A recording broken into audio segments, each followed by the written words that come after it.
So, what I want to talk about this morning is this journey that I have learned about and want to just share with you. It's called the heroine's journey. And the heroine's journey is one where the woman starts out in a particular place and she has to descend. She has to go down, deep below, beneath the surface, and face a lot of what is in the darkness. And it's she goes down into the belly of her life. She goes down into the belly of the world, and it's truly an adventure that helps her, because when you go down into the belly of something, when you go down into the darkness of a thing, you're able to excavate so much. Sometimes the most precious things that we find, they are down deep, deep, deep in the earth's core. They are down. The most precious resources, think about oil. They have to drill down, down, down, and that is where um they are able to find gold and extract it. All these gases that they're using now, that they want to go down and, extract these gases, because it's just so much richness deep down inside. And so that's what we want to do. We want to go deep down inside.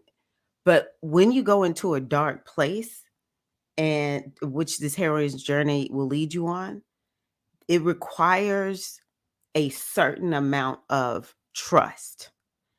And when you trust yourself, when you allow yourself to go deep down and just not exactly know even what's there, something is there, but you don't exactly know what is there.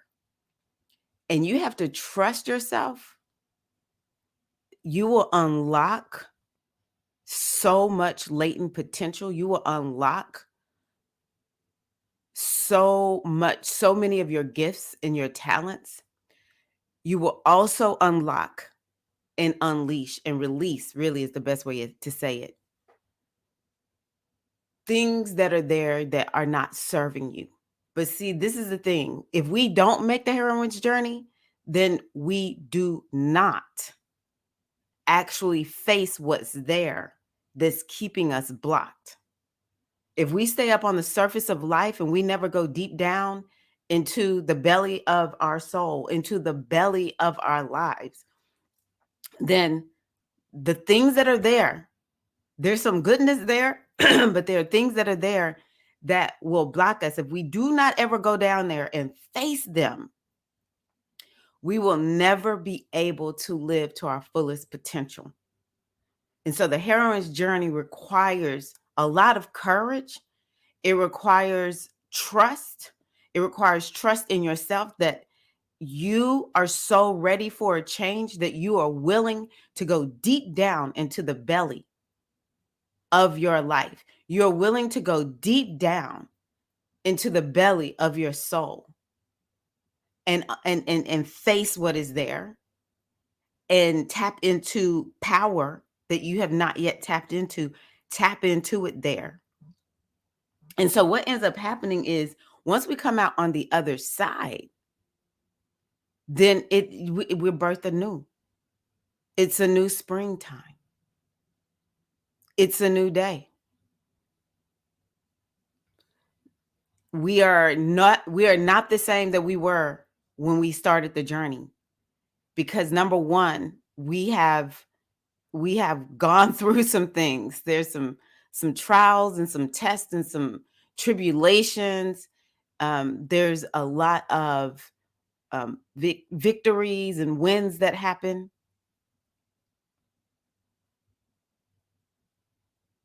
So you can't be the same after going through all of this. And the heroine's journey is truly one of a lifetime. There's a lot of people who do not make the heroine's journey, or they go down into the belly and they crawl back out and go back to the beginning. They crawl down into the belly and just never actually come out. So the heroine's journey is one of a lifetime. And there are many heroines' journeys, opportunities that we have. And the reason it's a journey of a lifetime is because of the change and the transformation that you go through. When you come out on the other side, you are now more empowered. You know who you are. You trust yourself. You have courage to face the things in life that before used to make your knees buckle. The heroine's journey is one I would take any day. It is one I would take any day. I remember when I first started out with the Sacred Feminine Mysteries, I had no idea what it was. I had no idea what I was getting myself into. I just knew if I don't do something, I am going to be very, very unhappy in my life. I'm going to be so unhappy. And so I decided I'm going to go on ahead and do this. I'm going to go on ahead and make this heroine's journey with my godmother, Ia Oshinike, as the captain of the Sacred Feminine Mysteries ship, as the guide, as the one who was providing the opportunity and the tools to make that trek down into the belly of my life and my soul. And I would do it over and over and over again. I actually do. Because what ended up happening is once I got to the other side, there was still a lot of life to live. I was only 36 years old when I finished. I was 33 when I started, and I was 36 when I finished. I was very young. I had a lot of life to live, but I was different. I was no longer afraid to be who I was. I'm not just saying I was just like kicking my foot through the door, telling everybody in every room I walked into. It wasn't like that, but I was unapologetic. I was not going to be, you were not going to move me. I remember Maya Angelou said at my graduation from Spelman College, she was talking about her grandmother who would sing a song, I shall not be removed. And she would tell her grandma, it's not removed. I shall not be moved. She was like, baby. And she would keep singing that song, I shall not be removed.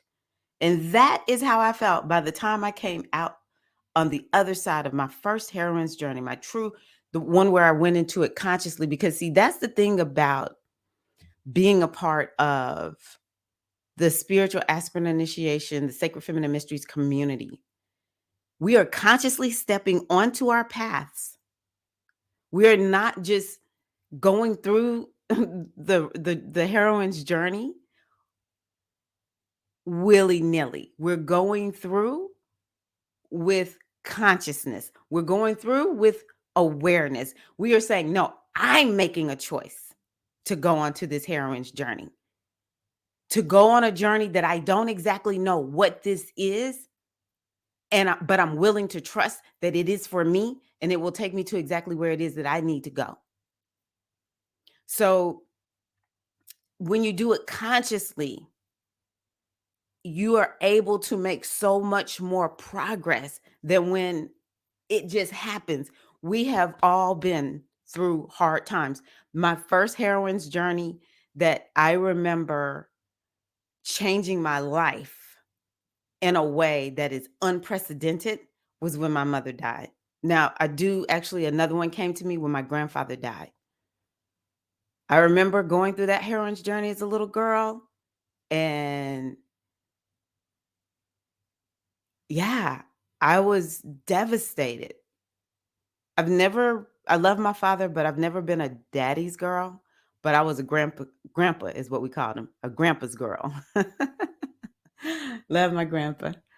And he died. And I remember he died when I was 11.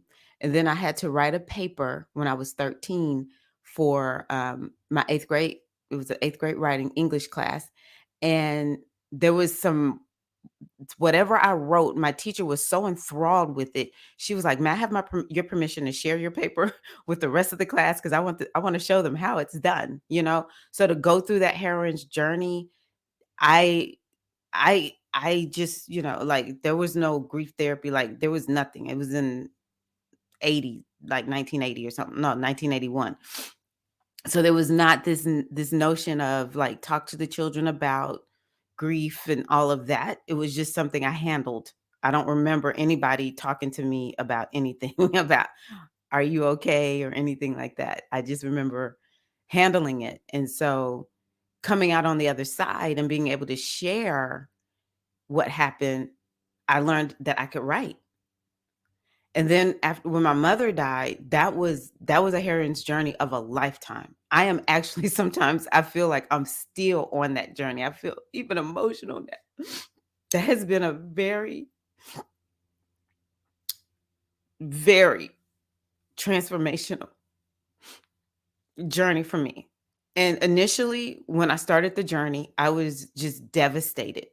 But once I consciously got onto my spiritual path, I began to realize that there was a lot for me to unpack, that there was a lot of gifts that I could, um, that I'm gleaning. I continue to glean from this, and a lot of healing that I have stepped into. I think if my mother had lived longer, it may have taken me a little bit longer to get where I landed not many years later, because I would not have been so devastated and grief stricken and desperate to do something.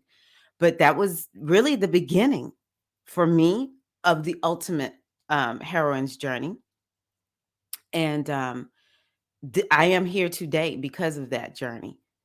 I cannot even begin to explain what has been unlocked and unleashed, the number of people I've been able to share my story with in one way or the other, to help them, to support them in numerous ways. I would not have that if it wasn't for that heroine's journey. But the part that did not have the guidance was actually the part. Here we go. Let me tell you this. The part of this particular part of my heroine's journey that was so pivotal was prior to my mother's passing. I knew I was spiritually different. And once she passed, but I had been like kind of like not trying to not deal with it. And, it's like I don't want to be excommunicated. And, everyone in my family, for the most part, except for me and my siblings, we're the family heathens. I have one cousin I have recently discovered is one of the family heathens too. But it's just I was very like different. I had my older brother, thank the goddess, because we awoke at the same time. But I didn't at that time. Me and my older brother, we neither one of us knew anything about any other spiritual system. We just knew we were struggling with Christianity, and so I was like, um, going to church. And then the words that the people were saying to me after my mama died was like not helpful. I don't even remember because I've just moved past it, but it's things that people say like just pray. Oh, oh no. I was like, no, that's not working. um, you know, just these messages that people give in the name of religion. I'm gonna say it that way because I don't have a problem with Jesus. Real Christianity, I don't have a problem with, but the application of it is where I struggle. People don't know how to apply this religion or this spiritual tradition, and so it was just really like not helpful. And it was making me like, I'm not doing this. This is not working. Something's calling me. I gotta answer it because I'm so miserable and I don't have time to like not be who I am right now. I don't have time to fake the funk because my whole life is shattered because my mama has died. And so that's what made me make the great leap. I was like, I'm jumping. I jumped down. I didn't even walk. I didn't even walk. At that point, I was already like descending. I was already in the belly, but it was some other place that I knew. I'm jumping. And that's exactly what I did. I was like, let's go. So, yeah,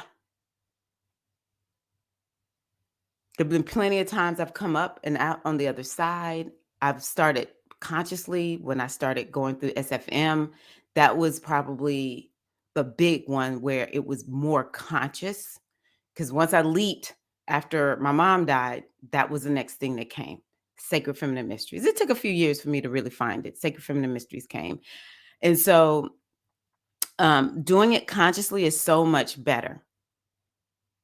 You have a guide, you have somewhat of a system, because ultimately it's going to be you figuring out. You have to walk the journey, but to have support, that is where I have found being a part of initiations and spiritual collectives has made the greatest difference for me. And so the heroine's journey is something that we're all going to do anyway, but when you do it consciously, wow, so many gifts. You get to offload so much crap. You get to offload so much stuff that where you're just like, this is a burden. You get to have the tools when the challenges come. You have tools that you can use to actually do something with your life. And you get to say, I am woman, hear me roar. I'm going to be who I came here to be. I am not going to let anybody tell me who I am and what I'm here to do. I know my mission. I know why I'm here, and I will be unstoppable. If you want to know why I do what I do so boldly, it is because I am willing to take that heroine's journey every time. I have taken it multiple times because I initiated into the tradition of Africa, the Orisha tradition, Iyalarisha, into the mysteries of Yemanja. Recently, I went through women's circle training. I was like, this is freaking initiation.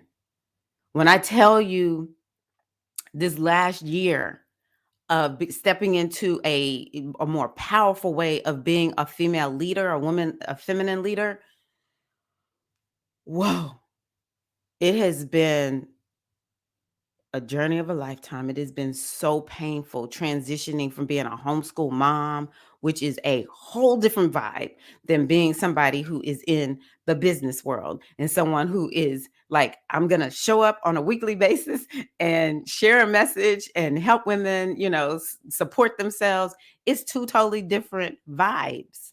Okay. Transformation and change. Oh my goodness. The heroine's journey will also help you to navigate all this astrology that we talk about on a regular basis.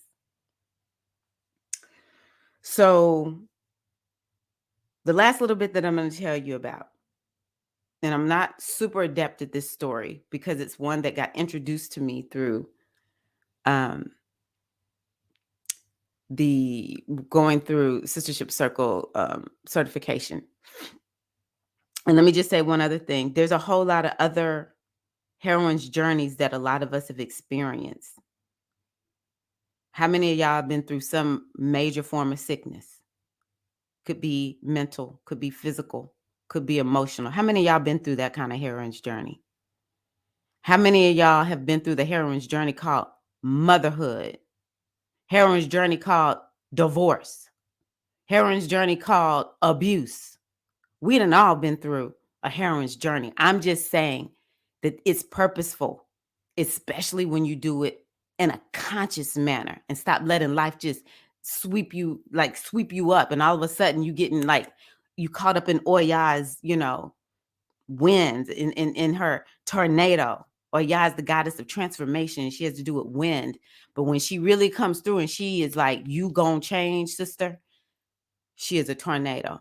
We done all been caught up in something. Some of us been caught up in the heroine's journey called coming out of addiction of any kind. We all have done it. Let's do it consciously. So let's talk about Persephone. Persephone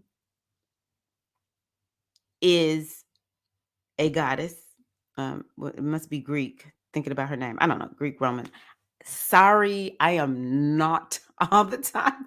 I know Afro. Okay, you ask me some Afro ones. I got you. Anywho, we know it's Greek or Roman. It sounds like a Greek name to me. Um, so Persephone was the daughter of Demeter and maybe Zeus, I think is the name, something like that. And it's one of the supreme deities in that theology. And so they had a daughter named Persephone. And Zeus's butt made a deal with Hades in some kind of way. Hades is the god of the underworld. He'd have made some deal with Hades saying Hades could have Persephone at some point. And he left Demeter out because he knew she was like, I'm not having this. And if I have any wrong names, I'm sorry. But it's just the gist of the story. You'll get it. Okay. You'll get the gist of the story. So Demeter loved Persephone. Demeter loved. Let me just see. Demeter. I'm sorry, y'all. I just, my mind. Demeter goddess. I'm pretty sure she is Persephone's mom. Demeter. Okay, because I was like, I don't think it's Demeter. Demeter, I think is her name. Yeah. So Demeter loved Persephone. Oh my gosh, she just so loved her daughter Persephone. Well, at some point, Hades was like, it's time. And he went and grabbed Persephone and sucked her down into the underworld. And so while she was down there, I know at some point she was, like making sure she wasn't eating anything. Of course, she's grief stricken because she wants to see her mom, Demeter. I have a friend named Demeter. So I think that's why I was saying Demeter. She wanted to see her mom, Demeter. And Demeter goes into, she's distraught. And so she has to do with fertility and everything. And so, like, all the plants started dying and there was no food to eat, folks getting upset, and they kind of like, hey bro, what we gonna do? I need you to do something about Demeter, right? So um what ended up happening was Zeus, yes, I have the right name, Zeus and Hades or something like that, they were like, we got to make a negotiation. Persephone can stay with you for a certain amount of time, and then she's gonna go up into the with her mom on top of the earth at some point in time. And so what ended up happening was it was like Persephone ate something, and that's actually what kind of kept her anchored to Hades. That's why she couldn't just get out and stay up with her mom. She ate something down there, and it kept her anchored where she could not be fully free from being a part of Hades. And so she would come up for about 6 months, I think is the number, and then be underneath with the world with Hades for about 6 months. She would come out, and that's, the warmer temperatures, the spring and the summer, and then she would go down into Hades, the fall and the winter. And so this is to a certain degree what I notice now that I've learned this. We do this cycle like in our own lives on a pretty regular basis. And so there's going to be the time where we're down in the belly. Persephone, actually, that part of herself is very powerful. I just have listened to people talk about her. The power is not all the time in the light. It's not all the time in the fertility and the abundance. The power does come, like I talked about earlier, from being down in the belly of life, being down in the lower part of the world. Think about it. The upper is supported by what's down in the lower, right? And so the ability to go between both the light and the dark within us makes us powerhouses, because the majority of us, number one, fear the darkness. We fear our shadow. We think it's going to do something. Number two, the majority of us fear our light. We just like in a catch 22, right? But we have to have both. We have to have both. So I love that story of Persephone descending down into Hades coming back up, because it represents, if you just kind of think about like a circle, very feminine symbol, circle, this cycle. But every time we go down and then we come back up, we're not the same. We're so much better. So, yes, I was actually recording this to make it a voice note for me for what I wanted to share with you all for this spiritual aspirant launch. And I just got so into it that it's now going to be a recording. And hopefully it will help you to understand that the spiritual aspirant initiation is an opportunity for you to take a heroine's journey. And, it's going to be a guided tour. You will not be alone like so many times before when you had to take this heroine's journey. And it will be the journey of a lifetime. I have only ever seen people come out better on the other side. That is if they come in and they actually do the work. The magic is it's like a pot of soup, a pot of stew. The magic is in you taking your part and coming in and being active, me doing my part and making sure that you have this spiritual goddess ashram available to be able to do your work. And then there's also the community.